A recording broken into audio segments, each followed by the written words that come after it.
नमस्कार। शुरुआत करते हैं बड़ी खबर के साथ। पूर्व मुख्यमंत्री हरीश रावत एक बार फिर से सुर्खियों में हैं। हरीश रावत ने बीजेपी के प्रदेश अध्यक्ष बंशीधर भगत पर तीखा तंज कसा है और कहा है कि भगत बिना काम किए चुनाव जीतने में माहिर हैं। हरीश रावत ने इस बार बीजेपी के विधायक हरबंस कपूर पर भी निशाना साधा और कहा कि ये दोनों नेता कोई काम नहीं करते लेकिन चुनाव जीतने के एक्सपर्ट हैं। यही नहीं, हरीश रावत ने यह भी कहा कि 2022 में इनकी पार्टी बीजेपी इन दोनों ही नेताओं को रिटायर कर देगी तो मैं तब बनने वाले मुख्यमंत्री से अपील करूंगा कि इन दोनों के लिए एक इंस्टीट्यूट खोलें जिसमें ये दोनों नेता बिना काम के चुनाव जीतने की कला नौजवानों को सिखा पाएं। हरीश रावत ने यह भी कहा कि भगत और कपूर को इंस्टीट्यूट का प्रिंसिपल और डिप्टी प्रिंसिपल बनाया जाए और नए विधायकों को सिखाया जाए। अब यहां पर हरीश रावत ने रिटायरमेंट की बात तो कही, तो आपको नेताओं की उम्र भी बता दें। हरबंस कपूर की उम्र 74 साल है तो भगत की उम्र 70 साल है, जबकि हरीश रावत की खुद की उम्र भी 70 साल है। आपको यहां पर यह भी बता दें कि हरीश रावत और बीजेपी नेताओं के बीच जुबानी जंग लगातार जारी है। बंशीधर भगत भी हरीश रावत पर लगातार हमले कर रहे हैं, जबकि हरीश रावत कभी अपनी पार्टी के नेताओं के तो कभी विरोधी पार्टी के नेताओं के निशाने पर लगातार रहे हैं।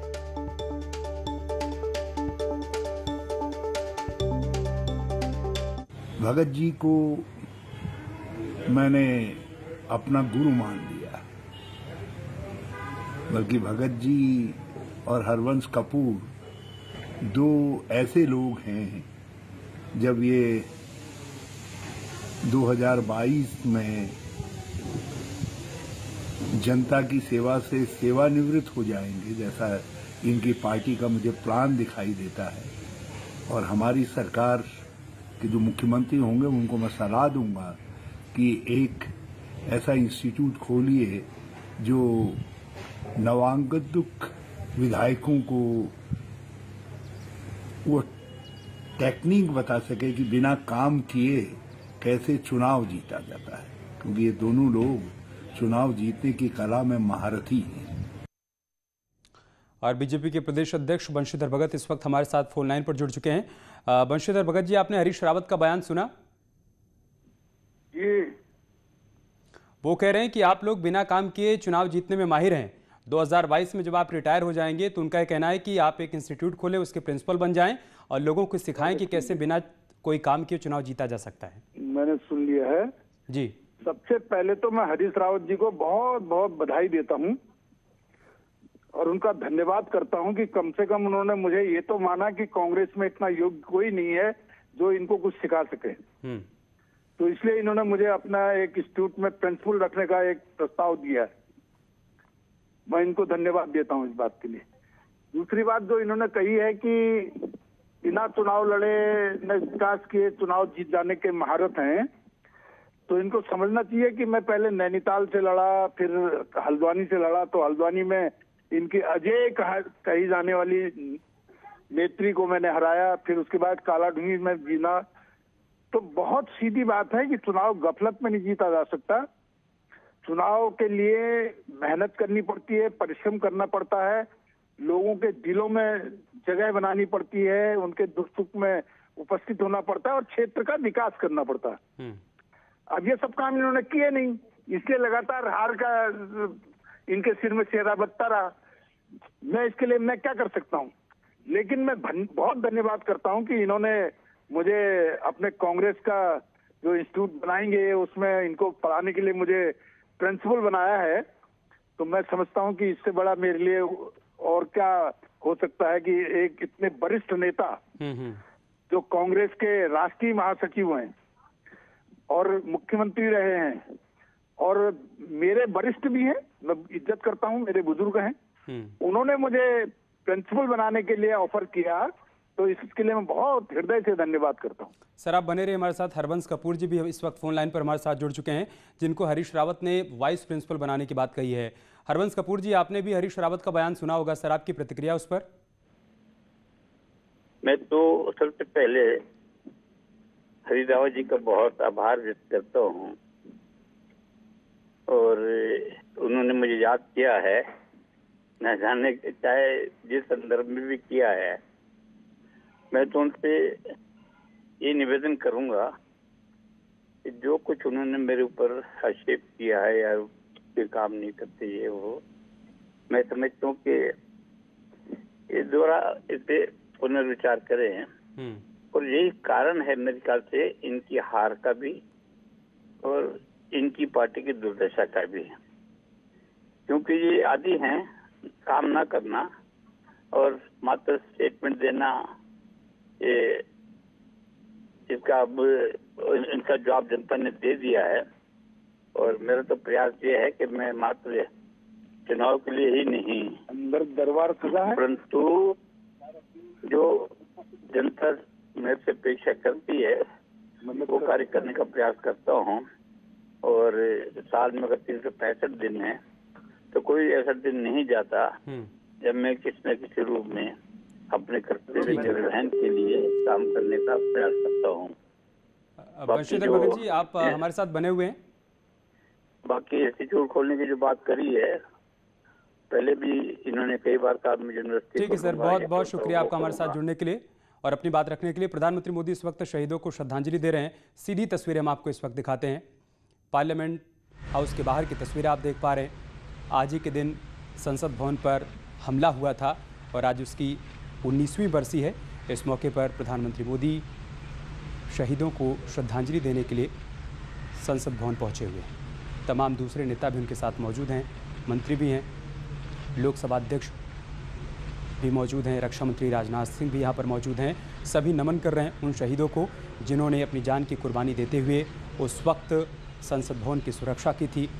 संसद भवन के भीतर मौजूद मंत्रियों, प्रधानमंत्री और सांसदों की सुरक्षा की थी।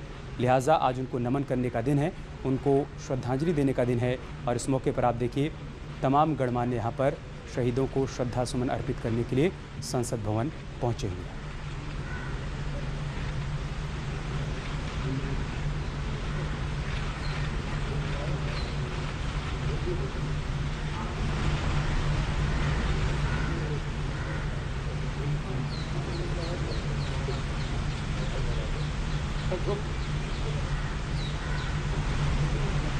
तो आज 19 साल हो गए जब आतंकवादियों ने संसद भवन पर हमले की कोशिश की थी। संसद परिसर के भीतर घुस गए थे और वो कोशिश में थे कि किसी तरीके से संसद भवन के अंदर वो दाखिल हो पाएं, लेकिन उससे पहले ही हमारे वीर जवानों ने उनको मुंहतोड़ जवाब दिया, ढेर कर दिया।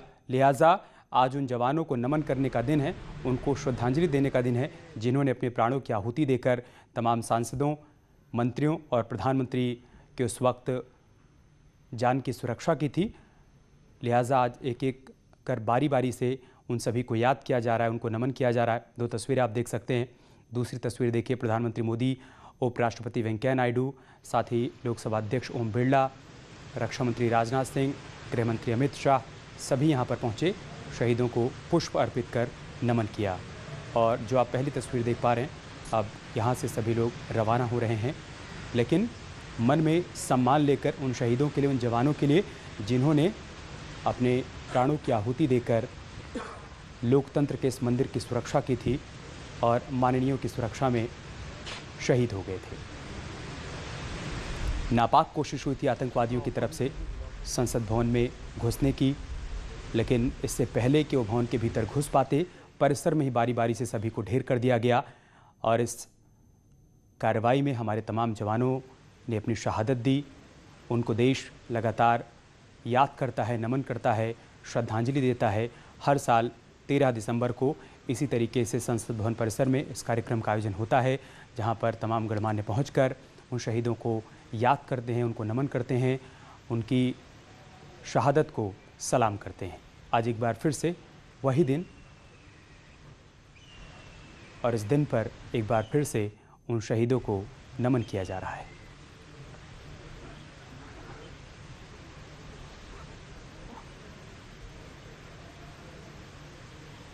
Parliament House, wherein we just a while back saw Prime Minister Narendra Modi along with other dignitaries, Vice President also, M. Venkaiah Naidu paid floral tribute. तो लोकतंत्र के इस मंदिर पर आतंकवादियों ने हमला करने की कोशिश की थी, लेकिन वो कामयाब हो नहीं पाए थे।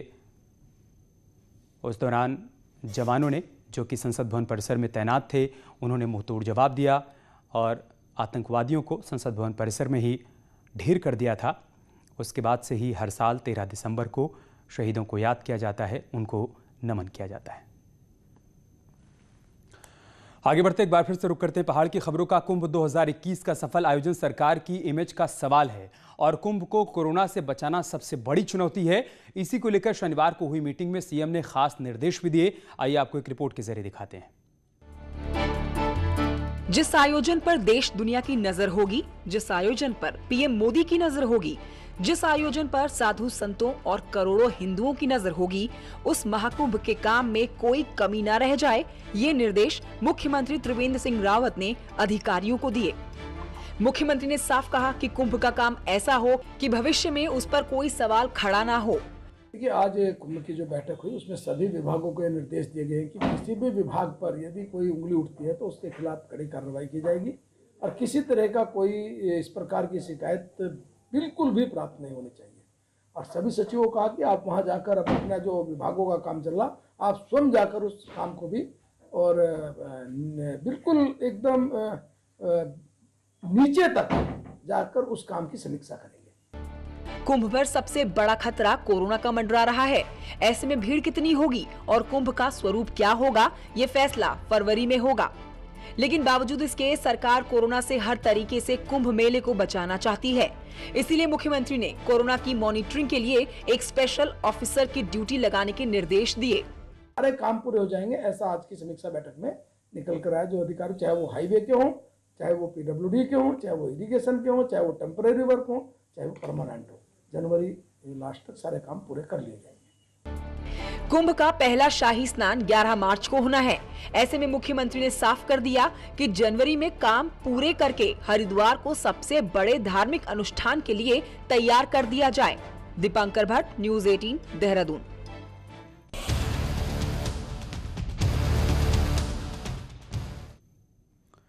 साल 2021 नजदीक है और 2022 की शुरुआत में सरकार चुनाव में जाएगी।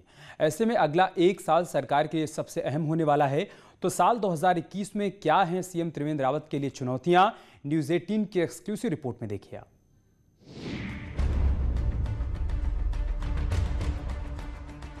साल 2021 की शुरुआत में अब चंद दिन ही बचे हैं और 2021 की शुरुआत के साथ ही शुरू हो जाएगा सरकार का आखिरी एक साल।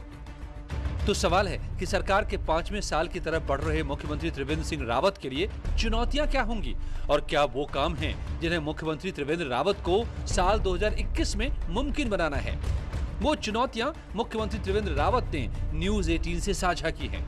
मुख्यमंत्री का कहना है कि उनके लिए पहली चुनौती महिलाओं के सिर से घास का बोझ कम करने की है, जबकि गैस कनेक्शन देकर लकड़ी का बोझ प्रधानमंत्री कम कर चुके हैं और इस योजना को अमली जामा पहनाने के लिए बाकायदा बजट में व्यवस्था की जाएगी। ऐसे हम इस बार तैयार करेंगे कि जहां पर हम महिलाओं के सिर से घास का बोझा उठाएंगे और फिर आगे चल करके फिर हम कैसे पूरे स्टेट से जो महिलाओं के सिर पर घास का बोझा हटा सकें, उसके लिए हम रणनीति बनाएंगे। लेकिन हाँ, प्रोविजन हम इस बार के बजट में उसके लिए करेंगे। मुख्यमंत्री का प्लान महिलाओं को संपत्ति में पार्टनर बनाना भी है ताकि गांव की महिलाएं भी कारोबार कर सकें, उद्यमी बन सकें और ग्रोथ सेंटर तेजी से खुल सके। ग्रोथ सेंटर को हम बढ़ाना चाहते हैं। ग्रोथ सेंटर में बहुत अच्छे परिणाम आए हैं और जो हमारी महिलाएं थी, हमारी माँ बहनें थी, आज वो उद्यमी बन रही हैं। अभी तक उनके पास केवल घर का काम होता था, बच्चों की चिंता होती थी, घास लकड़ी काटने का होता था। आज वो उद्यमी बन रही हैं और बहुत अच्छा कारोबार हमारी बहनों ने इस दौरान किया है। मुख्यमंत्री टीएस रावत की माने तो अटल आयुष्मान योजना सफल है और लोगों को ये समझाना है कि अब सिर्फ राज्य में नहीं, देश के किसी भी राज्य में इलाज मिलेगा। हालांकि सीएम का कहना है कि 2021 में सबसे बड़ी चुनौती है कि कैसे कोरोना वैक्सीन के साथ हर व्यक्ति तक पहुंचा जाए। कोविड-19 का जो वैक्सीन है वो कैसे हम उसका जल्दी से जल्दी हम वैक्सीनेट कर सकें।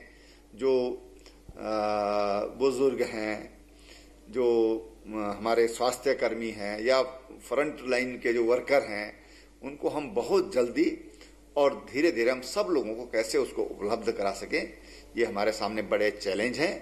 लेकिन हाँ, मुझे विश्वास है ये चुनौतियां हैं, लेकिन इन चुनौतियों पर निश्चित रूप से हम लोग विजय प्राप्त करेंगे। साफ है, साल 2021 के लिए मुख्यमंत्री का प्लान तैयार है और टारगेट कोरोना की वैक्सीन को हर शख्स तक पहुंचाने से लेकर महिलाओं को मजबूत बनाने का है। दीपांकर भट्ट, न्यूज़ 18, देहरादून। यार रुक रहे एक छोटे से ब्रेक के लिए, जल्द लौटेंगे कुछ और खबरों के साथ। पहाड़ में सर्दी हो या फिर गर्मी, मौसम सुहाना ही बना रहता है। गर्मियों में पहाड़ पर्यटक गर्मियों से बचने आते हैं तो सर्दियों में धूप और बर्फ का आनंद लेने के लिए आते हैं। कोरोना काल में लौटे प्रवासियों ने इन्हीं पर्यटकों और यात्रियों को लुभाने के लिए अल्मोड़ा पिथौरागढ़ हाईवे को गुलजार कर दिया है।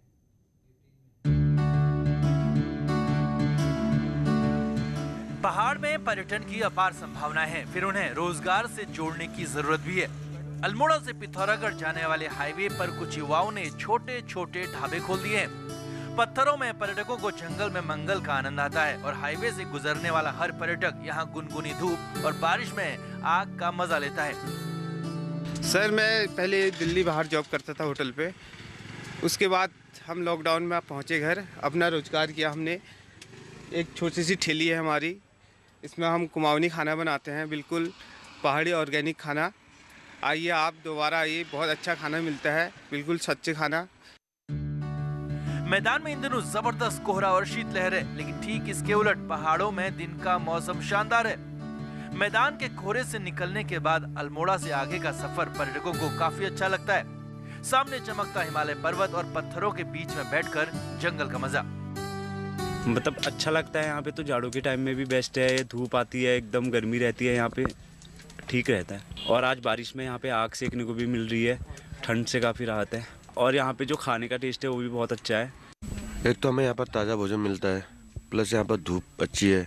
और आज मौसम ख़राब होने की वजह यहाँ पर आग भी जला रखी है, तो लोगों को व्यवस्था सब कुछ अच्छा मिलता है। देवभूमि में पर्यटन युवाओं के लिए सबसे अच्छा रोजगार है, जिसमें राज्य सरकार भी युवाओं को प्रोत्साहित कर रही है। प्रवासी युवाओं ने भी मैदानी क्षेत्रों से घर लौटने के बाद नई शुरुआत की है और अब सैलानियों को पहाड़ी खाना खिलाने की भी तैयारी है। न्यूज़ 18 के लिए अल्मोड़ा से कृष्ण जोशी की रिपोर्ट। चंपावत में बीती रात हुई बारिश ने ठंड बढ़ा दी है। सुबह जब लोग उठे तो छत पर पालानुमा बर्फ की परत जमी हुई थी।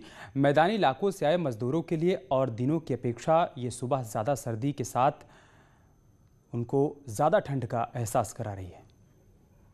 हमारे यहाँ रात को जो कल बारिश हुआ था, उसमें मतलब कि पूरा ठंडा बढ़ गया है, बर्फ़ भी गिरा है। ऊपर आए देखे तो मतलब पूरा छत पे सब बर्फ़ जमा हुआ। 1 जनवरी 2021 से सरकारी अस्पतालों की फीस में 10% की बढ़ोतरी होने जा रही है। 2010 के शासनादेश के मुताबिक हर साल 10% फीस बढ़ाई जाती है। सरकारी अस्पताल की पर्ची अब 28 रुपये की हो जाएगी। इसी तरह x-ray, blood test, CT scan सहित कई शुल्कों में 10% की बढ़ोतरी हो जाएगी। कुछ खर्चे निजी अस्पतालों से भी महंगे हो सकते हैं। सीएमएस संजय कंसल का कहना है कि जब शासनादेश हुआ था तब सरकारी अस्पतालों में सभी फीसें कम हुआ करती थी, लेकिन अब धीरे धीरे इसमें बढ़ोतरी हो गई है। अब अस्पताल में मरीजों को पूरी सुविधाएं भी दी जा रही हैं ताकि उनको कोई परेशानी ना हो। सरकार का नियम है 2010 से चल रहा है, इसके अंदर 10% जब लगा था तो काफ़ी रेट कम थे, तो उस हिसाब से बना के रखा गया था कि जनता पे एकदम बोझ ना पड़े, धीरे धीरे रेट को बढ़ाया जाएगा। तो धीरे धीरे बढ़ते हुए रेट अब काफ़ी हद तक हमारे उनके हिसाब से आ गए हैं, प्राइवेट के हिसाब से। पहाड़ में पलायन का दंश झेल रहे गांव में विकास और रोजगार के संसाधन पैदा करने का खाका तैयार किया जाने लगा है। मुख्यमंत्री पलायन रोकथाम योजना रुद्रप्रयाग में भी योजना बन रही है। राज्य सरकार के गठित पलायन आयोग की रिपोर्ट के मुताबिक रुद्रप्रयाग में भी 12 ग्राम पंचायतों के 17 गांवों में योजना के तहत अलग से 72 लाख रुपए का आवंटन किया गया है। वहीं विकास विभाग द्वारा इन गांवों में अन्य योजनाओं को भी बेहतर ढंग से लागू करने के लिए कार्य योजना तैयार कर शासन को भेज दी गई है। और इसके साथ इस बुलेटिन में इतना ही। खबरें जारी हैं, आप बने रहे हमारे साथ। नमस्कार।